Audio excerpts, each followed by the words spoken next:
ದಿನಾಂಕ 22/8/2025 ಬೆಂಗಳೂರಿನ ಫ್ರೀಡಂ ಪಾರ್ಕ್ನಲ್ಲಿ ಪರಿಶಿಷ್ಟ ಜಾತಿ ಅಲೆಮಾರಿಗಳ 1% ಪ್ರತ್ಯೇಕ ಒಳ ಮೀಸಲಾತಿ ಅಹೋರಾತ್ರಿ ಹೋರಾಟ ಕಾರ್ಯಕ್ರಮದಲ್ಲಿ ವಿಜಯನಗರ ಜಿಲ್ಲೆಯಿಂದ ಅಲೆಮಾರಿ ಸಮುದಾಯದ ಹೋರಾಟದಲ್ಲಿ ಭಾಗವಹಿಸಿ ತಮ್ಮ ಸಂವಿಧಾನಿಕ ಹಕ್ಕನ್ನು ಪಡೆಯಲು ಒಗ್ಗಟ್ಟಾಗಿ ಸರ್ಕಾರಕ್ಕೆ ಆಗ್ರಹಿಸಿದರು.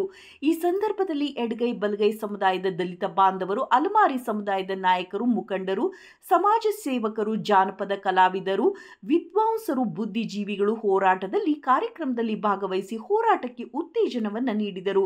ಪರಿಶಿಷ್ಟ ಜಾತಿ ಅಲೆಮಾರಿಗೆ ಧ್ವನಿಗೆ ಸರ್ಕಾರ ಕಿವಿಗೊಡದೆ ಇದ್ದರೆ ಸುಪ್ರೀಂ ಕೋರ್ಟ್ ಮೆಟ್ಟಿಲನ್ನು ಏರುವ ಮೂಲಕ ನಮ್ಮ ಸಂವಿಧಾನಿಕ ಹಕ್ಕು ಬಾಬಾ ಸಾಹೇಬ್ ಅಂಬೇಡ್ಕರ್ ಅವರು ನೀಡಿದ ಹಕ್ಕನ್ನ ಪಡೆದೇ ಪಡೆಯುತ್ತೇವೆ ಎಂದು ಅಲೆಮಾರಿ ನಾಯಕರು ಮುಖಂಡರು ಸಂಕಲ್ಪ ಮಾಡಿದರು.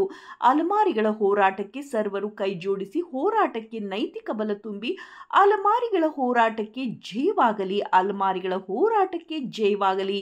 ನಾಗರಾಜ್ ಗಂಟಿ, ಹಂಪಾ ಪಟ್ಟಣ್, ರಾಜ್ಯ ಜಾನಪದ ಯುವ ಸಿರಿ ಪ್ರಶಸ್ತಿ ಪುರಸ್ಕೃತರು, ನಿರೂಪಕ, ಸುಡುಗಾಡು ಸಿದ್ಧ ಜಾನಪದ ಕಲಾವಿದ. ಹೇಗೆ ಕೇಳಬೇಕು, ನಮ್ಮ ಧ್ವನಿ ಹೇಗೆ ಮುಟ್ಟಬೇಕು? ಇಂದಿನವರೆಗೂ ಸಹ ನಮ್ಮ ಗೋಳನ್ನು ಕೇಳುವವರು ಯಾರೂ ಇಲ್ಲ. ದಯಮಾಡಿ ಮಾನ್ಯ ಸಿದ್ದರಾಮಯ್ಯರಲ್ಲಿ ವಿನಂತಿಸಿಕೊಳ್ಳೋದು ಒಂದೇ, ನಾವು ನಮ್ಮ ರಾಜ್ಯದಲ್ಲಿ ಸಹ ನಾವು ಗ್ಯಾರಂಟಿಯನ್ನು ಅನುಷ್ಠಾನ ಮಾಡಿದ್ದಾರೆ. ನಮ್ಮ ಅಲೆಮಾರಿಗಳಿಗೆ 1% ಮೀಸಲಾತಿ ನೀಡುವ ಮೂಲಕ 6ನೇ ಗ್ಯಾರಂಟಿಯನ್ನು ಅನುಷ್ಠಾನ ಮಾಡಬೇಕೆಂದು ಈ ಮೂಲಕ ನಾವು ಕಳಕಳಿಯಿಂದ ವಿನಂತಿಸಿಕೊಳ್ತೇನೆ.